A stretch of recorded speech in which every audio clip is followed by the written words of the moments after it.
Xin chào tất cả các bạn đã trở lại với Tarot Series mùa thứ 3. Lại là mình Hebe đây.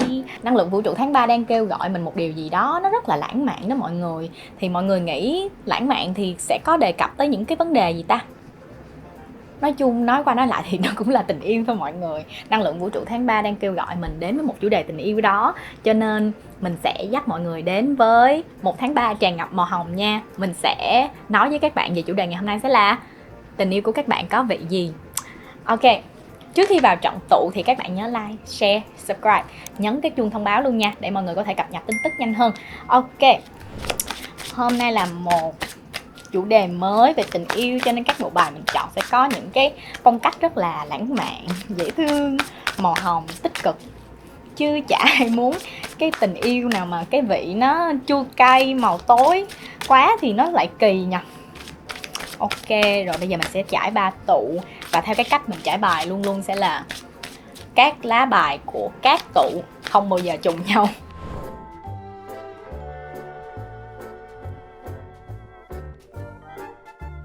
Ok, rồi bây giờ mình sẽ đặt 3 tụ đá vào để mọi người có thể chọn dễ hơn nha. Mình có một viên đá granite đại diện cho tình yêu nên mình muốn để lẻ ở đó thôi, không có gì đâu. Ok, đầu tiên mình sẽ có tụ 1 với viên đá mint, tụ 2 với viên đá thạch anh tím và tụ 3 với viên đá ruby Nam Phi. Mọi người có thể cảm nhận năng lượng và xem trực giác của các bạn đã kéo bạn tới với một cặp tụ bài hay là chỉ duy nhất một tụ. Các bạn có thể chọn một cặp tụ, ví dụ như là 1-2 hoặc 1-3, 2-3, tùy trực giác của các bạn đã mách bảo điều gì cho các bạn ha, hoặc là lẻ một tụ. Rồi các bạn có thể nhắm mắt lại hoặc mở mắt.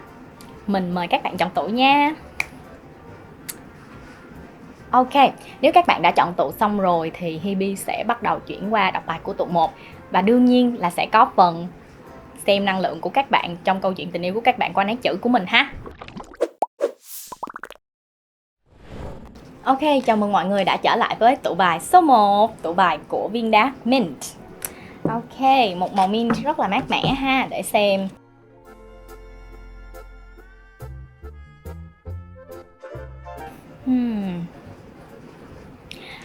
Mình đang cảm thấy các bạn đã học hỏi được rất là nhiều điều. Các bạn ở tụ 1, các bạn đã chọn viên đá mint, màu xanh mint. Ở đây mình có thấy được một điều là viên đá mint này nó như muốn cân bằng lại những cái chuyện vừa qua đã xảy ra với trong mối quan hệ của các bạn. Vì nhìn chung mình cảm thấy các bạn còn có những cái rào cản trong việc giao tiếp á. Các bạn có phần hơi lạnh nhạt với nhau, cũng không hẳn là lạnh nhạt đâu. Ví dụ là các cặp mới yêu nhau, các bạn có thể đã vượt qua một cái sự tổn thương nào đó, cho nên khi các bạn đến với một mối quan hệ mới á, thì mình cảm thấy các bạn chưa có được mở lòng cho lắm, có vẻ khá là bảo thủ, khá là các bạn như có dựng một cái rào cản trước cái người đối diện với mình vậy đó, trong cái câu chuyện tình cảm của các bạn á.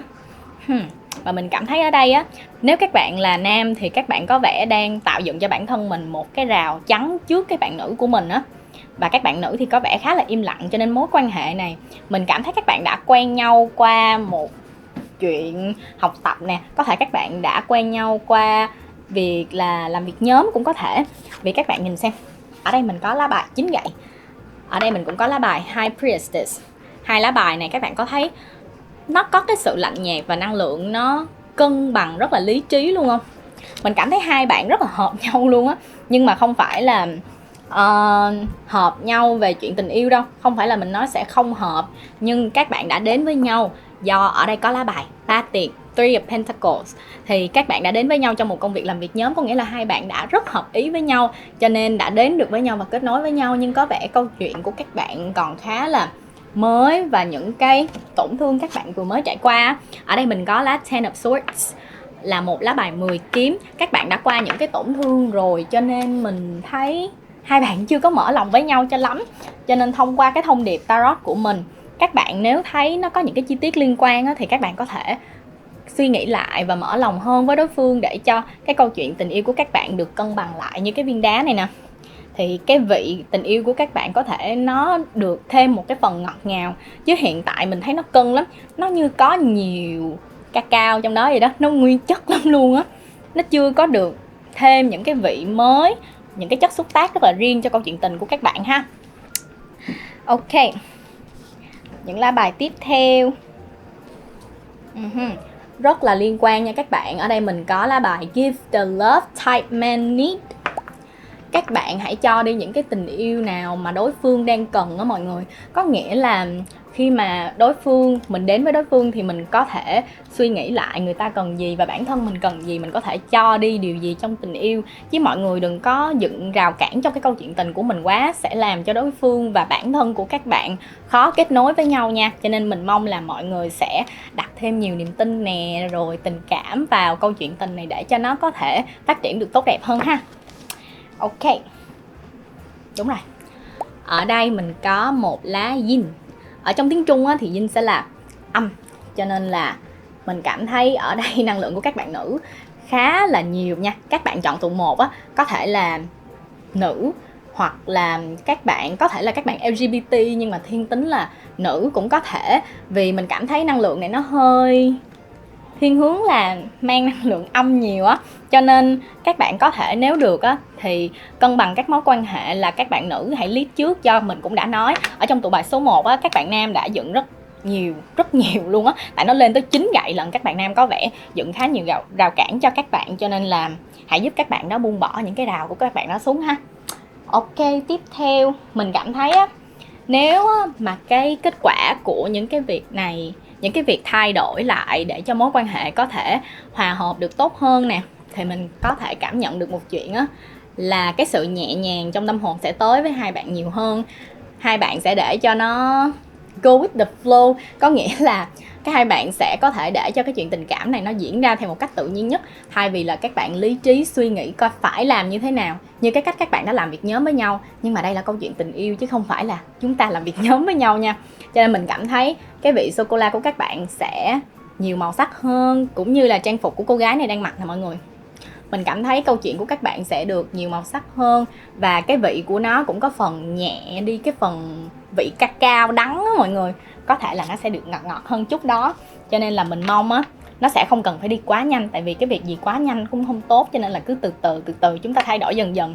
Mình mong là câu chuyện của các bạn tụ 1 sẽ càng ngày càng tốt hơn trong thời gian sắp tới ha. Ok, các bạn ở tụ 1 mình sẽ đi qua một cái tiết mục.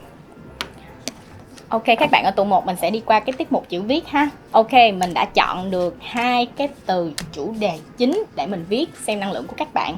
Đầu tiên mình sẽ ghi là love, đương nhiên là love rồi. Rồi, do tiếng Anh nó ngắn hơn mình sẽ chọn như tiếng Anh ha. Cái thứ hai là taste, cái vị của nó. Ok, mình cảm thấy ở đây năng lượng của các bạn rất là đồng đều kể cả ở trên và ở dưới. Mình nghĩ ở đây cái năng lượng này mình thấy các bạn như là một nam một nữ, một âm một dương vậy đó. Nó hơi khá là mang hơi hướng không có giống tarot lắm, hơi giống phong thủy mọi người, mình xin lỗi. Nhưng mà mình cảm thấy là cái năng lượng này nó điều hòa như cái cách các bạn đã chọn và đã hành xử trong cái câu chuyện của mình. Nó đều quá Mình cảm thấy nếu mà được như những cái lời khuyên mình đã đưa ra cho mọi người các bạn sẽ đưa lên những cái cung bậc cảm xúc và thay đổi những cái vị để cho nó có thiên hướng là ngọt hơn, để cho câu chuyện của các bạn càng ngày càng ngọt ngào hơn ha. Vì các bạn thấy đi, cân bằng là một chuyện hoàn toàn tốt, nhưng mà cái gì đó cũng có lên có xuống, có những chút giận hờn cho mực nó có thể để nói sao ta, lên xuống xíu chứ. Các bạn thực sự cân bằng, hai con người quá trời lý trí luôn. Nhưng dù sao thì mình cũng mong các bạn ở tụ 1 sẽ cân bằng được mối quan hệ của mình một cách tốt nhất có thể nha. Chúc các bạn may mắn. Ok, rồi. Các bạn ở tụ 1 nếu có câu hỏi gì các bạn nhớ comment bên dưới để mình có thể trả lời cho các bạn sớm nhất có thể ha. Chào mừng các bạn đã trở lại với tụ bài số 2. Tụ bài của các bạn đã chọn thạch anh tím. Ok, để xem tụ bài 2 này đã cho chúng ta những cái thông tin gì ha. Ok, mình thấy ở tụ bài số 2 này một cái năng lượng rất là khác so với tụ bài số 1 ha. Là một câu chuyện hoàn toàn khác biệt luôn. Vì chúng ta có 3 tụ, những cái năng lượng hoàn toàn riêng biệt. Và có lẽ các bạn đã tiếp nhận năng lượng từ vũ trụ rất là, gọi là sao ta, thẳng thắn tiếp nhận và cho đi rất là nhiều. Có vẻ do các bạn hứng thú với câu chuyện tình yêu của mình đúng không? Ok, Thì Hibi thấy ở đây á, cái năng lượng của các bạn đang mang đến cho tụ bài số 2. Các bạn đã chọn tụ bài Thạch Anh Tím là một câu chuyện mà các bạn nữ sẽ có thể là một người nhỏ tuổi hơn ha. Và các bạn nam là bạn có thể bằng tuổi nhưng mà tính cách các bạn sẽ chững chạc hơn các bạn nữ rất là nhiều. Các bạn đã dẫn dắt các bạn nữ để trưởng thành hơn trong cái thời gian vừa qua. Mình đã cảm thấy được hai bạn có thể là bạn bè với nhau và đồng hành với nhau trong cái câu chuyện học tập của mình, hoặc là cái câu chuyện về ở nơi công sở cũng có thể. Nói chung là ở nơi học tập và làm việc. Hoặc các bạn nam có thể lớn tuổi hơn các bạn nữ rất nhiều. Việc mình cảm thấy ở đây các bạn nam vừa cân bằng được những cái năng lượng trẻ và xông xáo, nhanh nhẹn của mình, nhưng cùng với đó các bạn nam có những cái sự chững chạc trong cái lứa tuổi nhất định của các bạn á. Kiểu như là các bạn rất cân bằng, rất là khi cần nhanh nhẹn thì các bạn nhanh nhẹn, xông xáo, nhưng khi trầm tĩnh hoặc là kiên quyết với quyết định của mình trong chuyện tình cảm thì các bạn lại giúp các bạn nữ vượt qua cái chuyện đó và hướng các bạn nữ đi tới những cái quyết định tốt hơn, sáng suốt hơn và kiên định hơn. Lý do tại sao Hibi nói như vậy, mọi người nhìn nè. Ở đây chúng ta có lá bài The Well. Ok, các bạn nữ ở đây mình thấy các bạn là một người rất là dễ thương luôn á. Lúc nào cũng thích thập thò rình rập cái người yêu của mình. Có thể là các bạn stalk. Do các bạn có thể là, đương nhiên các bạn sẽ là một người mang năng lượng của một viên đá thạch anh tím. Các bạn rất là tập trung trong câu chuyện tình cảm của mình. Đôi khi các bạn còn quên mất đi là trong cuộc sống của các bạn còn nhiều chuyện phải lo lắm, chứ không phải là chuyện tình cảm không. Nhưng mà mình cảm thấy ở đây các bạn nam á đã cho các bạn biết là câu chuyện tình cảm này được hai bạn phát triển rất là tốt và bao bọc nhau. Tại sao Hibi nói như vậy là vì ở đây có lá bài King of Wands, lá bài King gậy và lá bài Nai tiền ha. Xin lỗi các bạn. Ở đây có lá bài Nai tiền và King gậy là hai cái năng lượng mà các bạn nam mình phải nói là cực kỳ xuất sắc, cân bằng được hai thứ này. Đầu tiên, các bạn là một người rất nhanh nhạy trong chuyện tình cảm và có thể là khi các bạn nữ giận các bạn thì các bạn cũng biết cách để dỗ dành. Nhưng khi các bạn cần giải thích hoặc là đưa ra các quyết định gì đó trong chuyện tình cảm hoặc là giúp đỡ bạn nữ của mình thì các bạn cũng đã rất là cư xử một cách rất là trưởng thành luôn á. Nên mình cảm thấy các bạn đã làm các bạn nữ yên tâm phần nào đó và giúp các bạn nữ ngày ngày trưởng thành hơn, chứ không phải là một cái người suốt ngày cứ đi thập thò bạn nam của mình hoặc là một người quá chú tâm trong chuyện tình cảm đâu. Cho nên là các bạn muốn á, các bạn nữ của mình, người yêu của mình sẽ trưởng thành hơn mỗi ngày khi mà cả hai lớn lên cùng nhau. Ok. Và mình cảm thấy á, cái năng lượng của câu chuyện tình cảm này lúc nào cũng vui vẻ hết. Sẽ có những cái lúc giận hờn nhau nè, sẽ có những cái lúc mà vui vẻ với nhau, nhưng mà lúc nào các bạn nữ cũng tìm cái cách nào đó để chọc tức các bạn nam. Nhưng mà các bạn là một người vừa cân bằng được cái năng lượng lửa và nhiệt của mình, nhưng cũng cân bằng được cái chuyện mà có thể trở thành một cái năng lượng đất nè, hoặc một năng lượng nước nào đó để cân bằng lại cái mối quan hệ. Nên mình cảm thấy các bạn nam ở đây là mình cho các bạn highlight luôn. Hibi thấy ở đây câu chuyện tình cảm của các bạn á là một cái thể chất cacao bị biến chất rồi á mọi người. Có nghĩa là mình cảm thấy á, nó thiên về phần ngọt ngào hơn. Rồi nó có những cái vị chua chua, do đôi khi sẽ có những cái trục trặc nhỏ nhỏ, nhưng mà nó vui lắm mọi người. Kiểu như nó vô lý mà nó buồn cười lắm, nhưng mà xảy ra từ các bạn nữ. Do các bạn nữ mang một năng lượng rất là trẻ trung và đôi khi có phần trẻ con nữa. Cho nên á, cái phần cacao nguyên chất ở đây là các bạn nam á, các bạn rất là vững vàng và biết hướng các bạn nữ của mình. Cho nên mình cảm thấy đây là một câu chuyện rất là dễ thương và hài hòa, có lên có xuống, chứ không có phải là quá lý trí, hoặc là không có ai có thể đứng ra giữa để cân cái mối quan hệ này lại. Nên mình cảm thấy mình rất là thích cái mối quan hệ như thế này. Ok. Đây, mình cảm thấy ở đây là một thông điệp có thể là dành cho các bạn nữ đó. Please believe in your love. Có nghĩa là các bạn ơi, hãy tin vào tình cảm của mình. Các bạn không có cần phải đi stalk người ta như vậy đâu. Các bạn không cần phải theo dõi rình mò người ta mỗi ngày đâu. Không cần phải lên các trang mạng xã hội của bạn trai mình, hoặc là đi theo rình rập mà không quan tâm tới cuộc sống của các bạn. Mình cảm thấy các bạn có phần hơi quên cái bản thân mình. Các bạn nên nhớ là lúc nào cũng nên phát triển bản thân mình, thì lúc đó hai người cùng phát triển nó sẽ ok hơn và ổn định hơn là cái việc các bạn tối ngày cứ thò theo người ta. Không có tốt đâu nha mọi người. Ok. Ở đây á, là một cái lá bài mang tiếng Đức.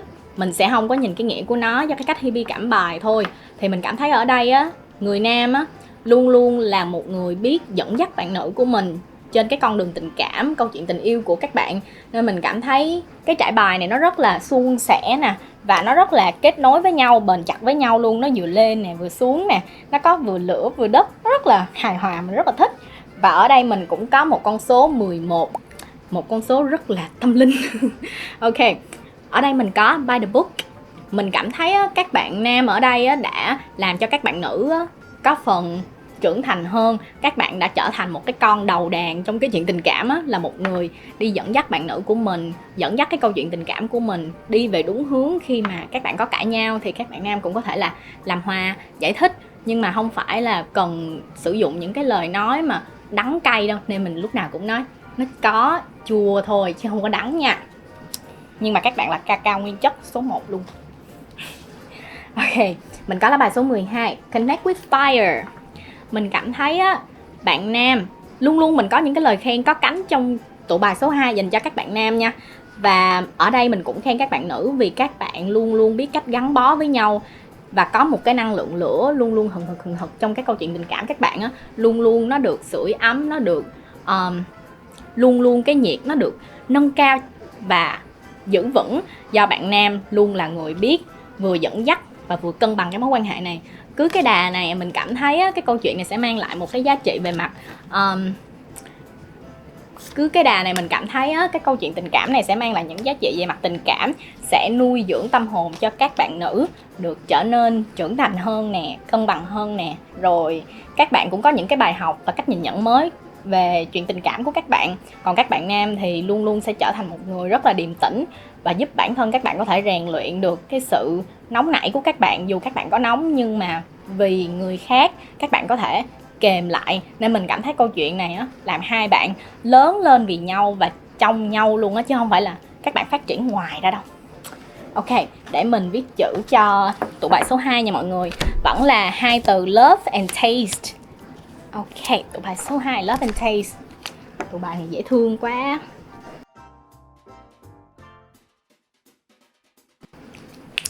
Ok, tụ bài này rất là lạ luôn. Không phải là mình viết sai chính tả đâu mọi người. Tại vì mình ở đây mình cảm thấy là cái tụ bài này luôn luôn các bạn nữ là các bạn rất là xoắn luôn á. Vì mình quy định, không phải là mình quy định, vũ trụ của các bạn, Hebe không có lỗi trong chuyện này, luôn luôn là vũ trụ của các bạn thôi. Ở đây mình có love, thì love luôn là các bạn nam rất thẳng thắn, cân bằng và mọi chuyện nó rất là đi thẳng vào vấn đề, chứ các bạn không có cần đi những cái nét rất là dài dòng. Mà khi các bạn đã là người đưa ra quyết định trong mối quan hệ thì năng lượng của các bạn rất là suôn sẻ và luôn luôn mọi chuyện sẽ được hướng theo một hướng lên chứ không bao giờ đi xuống. Có thể là dẫn tới những cái câu chuyện buồn hoặc là cãi vã, nhưng mà không, các bạn đưa nó lên theo hướng tích cực á. Còn các bạn nữ năng lượng âm thì các bạn luôn luôn không biết bản thân mình đang làm cái gì trong cái câu chuyện này. Các bạn cứ chạy vòng vòng làm người ta chóng mặt luôn á. Trong khi taste thì cái chữ S phải nằm trước cái chữ T, nhưng mà mình đã cháo nó lại, cho nên mình có một lời khuyên dành cho các bạn mang năng lượng là nữ trong câu chuyện tình yêu của các bạn là hãy điềm tĩnh lại, nghe lời và lắng nghe người khác nhiều hơn, để cái câu chuyện tình yêu của các bạn sẽ có cái vị ngọt và cái sự cân bằng, mang lại cái năng lượng về, mang lại cái vị cacao nguyên chất của nó nha. Coi chừng cái sô-cô-la của bạn đúng thật sự sẽ bị biến chất do cái sự lộn xộn của các bạn nữ luôn á. Mình cảm thấy các bạn nữ có vẻ là nhỏ tuổi hoặc là bằng tuổi, nhưng mà cái năng lượng xông xáo với lại hơi trẻ con á. Nhưng sẽ có các bạn nam sẽ làm các bạn lớn hơn mỗi ngày. Các bạn sẽ phát triển cùng nhau, kể cả trong tâm hồn và về mặt suy nghĩ của các bạn nữa. Cho nên là các bạn cố lên nha. Ok, chào mừng các bạn đã trở lại với tụ bài số 3, tụ bài của viên đá Ruby Nam Phi. Không biết tại sao mà mình lại dừng, mất trí nhớ rồi. Dạo này mất trí nhớ rồi, Hebe đã mất trí nhớ rồi mọi người ơi. Bây giờ mình sẽ xin phép mọi người để bài xuống để mình xem nha.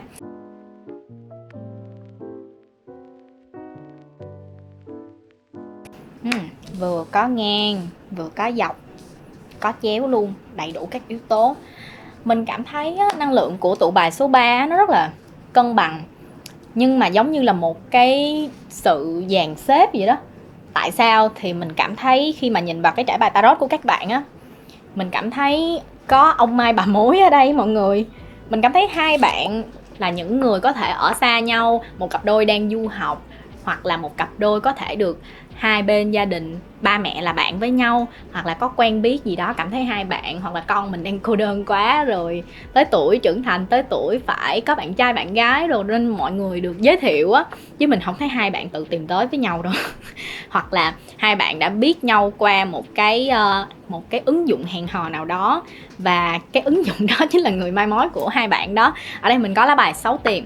Hai bạn có một cái khoảng cách nhất định, hai bạn không có phải là tự động trực tiếp kết nối với nhau, nhưng mà gián tiếp, và mình cảm thấy rất là buồn cười trong cái mối quan hệ này. Lý do mình cảm thấy là hai bạn được gia đình sắp xếp mọi chuyện luôn á. Hai gia đình, mình cảm thấy ở trong tụ bài này có lá bài Queen of Pentacle nè, lá bài Judgment.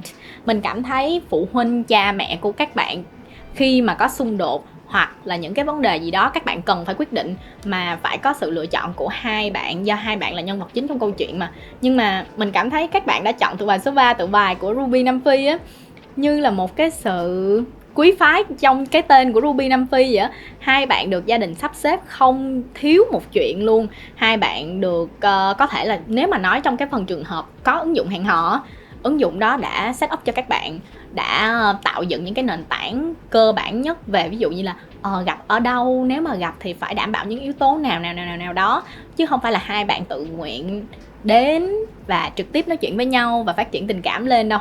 Có cái thứ khác tác động vào, nên mình cảm thấy hai bạn cần phải xem lại đi nha. Chứ mối quan hệ này đâu phải là ba mẹ các bạn quen nhau đâu, nên mình cảm thấy sao mà phụ huynh hơi đặt tay, nhúng tay vào chuyện này hơi sâu rồi đó nha. Hai bạn phải coi lại đi nha. Mối quan hệ này không phải là phụ huynh hai bên hoặc là cái app nó quen nhau đâu nha mọi người. Và mình cảm thấy á, nói là nói như vậy, nhưng mà khi các bạn đã kết nối và quen được với nhau và đồng ý quen với nhau thì các bạn cũng đã có một cái tiếng nói chung, như lá bài Three of Cups này nè mọi người. Nhưng mà ngoài cái đó ra thì mình cũng cảm thấy được cái năng lượng của các bạn nữ trong câu chuyện này á, là một cái người rất là khéo ăn nói nha. Ví dụ khi mà có một cái chuyện gì đó xảy ra trong mối quan hệ, chuyện nhỏ thôi, cũng giống như là cái vị chát chát chua chua, nhưng cũng có đâu đó một cái vị ngọt nào đó. Mình cảm thấy các bạn rất là dễ thương luôn á. Các bạn lắt léo rất là giỏi. Khi mà các bạn nam á hỏi tới bạn thì bạn kiểu có đâu, em có làm gì đâu mọi người. Các bạn sẽ là những cái người mang cái suy nghĩ là mình không có làm gì hết trơn á, lỗi không phải là của mình, và các bạn để cái đống trách nhiệm đó cho hai bên gia đình hoặc là bạn nam phải tự giải quyết vấn đề đó. Nên mình cảm thấy các bạn bớt tạo nên cái sự dàn đồng ca của bạn, lấp liếm lý do khi mà các bạn làm lỗi. Tại vì mình thấy á, khi mà ba lá bài nói về bạn nam được đưa ra, mình cảm thấy một cái tên rất là vui trong một cái tụ bài này. Tụ bài người đàn ông cam chịu á mọi người. Mình thấy có một sự chua chát nào đó ở đây từ bạn nam. Kiểu như bạn nam là một người rất thương bạn nữ. Mình cảm thấy bạn nam phải suy nghĩ rất nhiều và cân bằng chuyện này. Mình thấy có năng lượng của lá bài The Hangman nè, Eight of Cups 8 cấp và Ten of Wands 10 gậy. Thì mình cảm thấy các bạn nam có phần đang hơi nản trong mối quan hệ này luôn.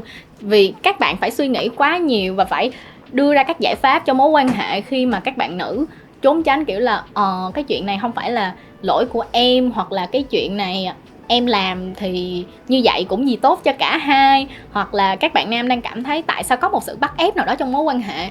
Nên mình mong á, để tránh cái trường hợp lá bài Eight of Cups diễn ra là một mối quan hệ mà kiểu bạn nam sẽ có hướng nhìn nhận đi ra ngoài mối quan hệ á, thì các bạn nữ cần phải có trách nhiệm hơn trong mối quan hệ, hoặc là cả hai luôn. Tại vì mình cảm thấy như từ ban đầu mình nói, đây là mối quan hệ được làm may, cho nên là các bạn hãy có trách nhiệm hơn với mối quan hệ của mình, để mối quan hệ càng ngày phát triển một cách tốt hơn, và không cần những người mai mối đó họ nhúng tay vào để cho cái chuyện tình cảm này phát triển một cách tự nhiên hơn nha.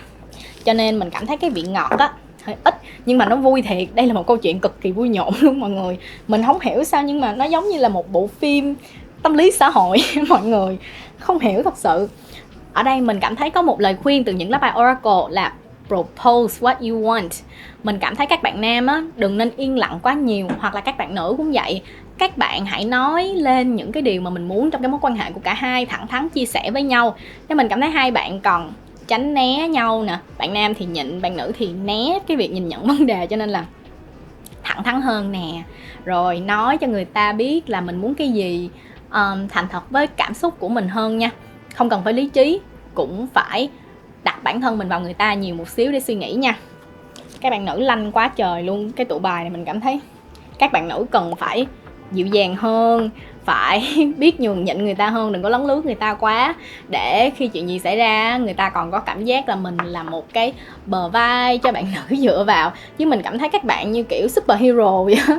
Nên là dịu dàng lại một xíu để cho người ta cảm thấy người ta được là cái người dẫn dắt, còn các bạn muốn lấn người ta luôn á. Mối quan hệ này mình khuyên, mình cảm thấy cái mối quan hệ này cần có sự thay đổi để cho mối quan hệ này trở thành một cái viên sô-cô-la mang nhiều vị ngọt và những cái vị basic cần có trong một mối quan hệ. Đầu tiên sẽ là trách nhiệm của hai bạn trong mối quan hệ. Hãy nhìn nhận nó một cách đúng đắn hơn và phát triển nó, không cần phải dựa vào người mai mối của các bạn nha. Cuối cùng, connect with Crystal. Mình cảm thấy ở đây hai bạn cần phải suy nghĩ tới những cái khía cạnh khác trong tình cảm như mình đã nói, để các bạn có thể có trách nhiệm hơn và có thể hướng về nhau nhiều hơn, và các bạn có thể phát triển câu chuyện tình cảm của mình một cách tốt nhất. Tốt nhất ở đây theo nghĩa là phát triển trong cảm xúc nè, và trong những cái định hướng đúng đắn cho mối quan hệ này càng ngày càng trở nên tốt hơn. Rồi, bây giờ mình qua cái phần chữ viết nha mọi người.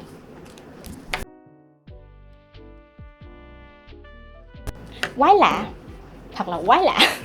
Mọi người, đúng là mỗi tụ mỗi khác. Tụ 1, tụ 2, tụ 3. Đây là tụ 3. Mình không biết nói gì với năng lượng của tụ bài số 3 luôn mọi người. Đây là love, phần bạn nam. Bạn là người có thể là một người kiểu như là rất là giỏi để xử lý vấn đề luôn á. Tại vì khi sự việc xảy ra, các bạn đã phải chịu trách nhiệm với nó, hoặc các bạn đã phải để cho nó đi qua một cách suôn sẻ. Dù nó có ngoằn ngoèo cỡ nào đi nữa, nhưng mà các bạn luôn xử lý nó suôn. Nhưng mà là theo kiểu các bạn nhịn để chuyện nó êm chuyện á. Còn các bạn nữ hả, đúng là các bạn rất là lanh luôn á. Kiểu như chuyện cỡ nào các bạn cũng vẽ được hết. Các bạn vẽ mà người ta cũng kiểu phải tìm mọi cách để có thể cân bằng lại mối quan hệ nó đi theo cái hướng mà tốt nhất có thể. Nhưng mà tốt nhất người ta có thể làm á là nhịn các bạn thôi. Nên là hãy thông cảm và đặt mình vào tình huống của người ta hơn, để cho cái câu chuyện tình cảm của các bạn được cân bằng. Mình cảm thấy tụ 3 đang rất mất cân bằng, nhưng mà nó rất là vui nhộn mọi người. Nên là cái gì cũng có cái mặt tốt và mặt xấu, nên mọi người hãy cố gắng cân bằng cái câu chuyện của mình lại nha. Ở đây các bạn nữ có phần hơi xông xáo, hơi nhiệt rồi đó. Mình thấy tội nghiệp các bạn nam ở trong cái tụ 3 này quá à. Nhưng mà mình mong á, là câu chuyện tình cảm của các bạn sẽ được tốt hơn, cân bằng hơn, và các bạn sẽ có trách nhiệm hơn trong mối quan hệ của mình, và không có dựa vào người khác để đưa ra quyết định của các bạn cho cái mối quan hệ của các bạn. Ví dụ như là kể cả bạn bè làm mai cho các bạn, hay là phụ huynh đi chăng nữa, hoặc là ứng dụng. Cho nên là chúc các bạn may mắn nha. Ok, sau cái màn cuối cảnh cuối của bộ phim tâm lý xã hội của tụ 3 vừa rồi thì chúng ta cũng đã kết thúc cái chủ đề của ngày hôm nay. Và mình mong các bạn sẽ comment bên dưới thật nhiều để chương trình của chúng ta có thêm nhiều ý kiến này. Khi các bạn có thể cho Hebe được nhiều ý tưởng, cũng như là CGV được nhiều ý tưởng hơn về các chủ đề tiếp theo, nếu các bạn có cái ý kiến nào đó thật là hay ha. Và những câu hỏi của các bạn sẽ được trả lời ở phần bên dưới comment nhanh nhất có thể. Nhớ like, subscribe và nhấn cái chuông để có được thông báo sớm nhất cho tập sau nha. Và bây giờ thì mình chúc các bạn có một tháng 3 trong mùa Valentine trắng thật là vui vẻ và hạnh phúc, và có một tình yêu thật là cân bằng nha. Chào mọi người.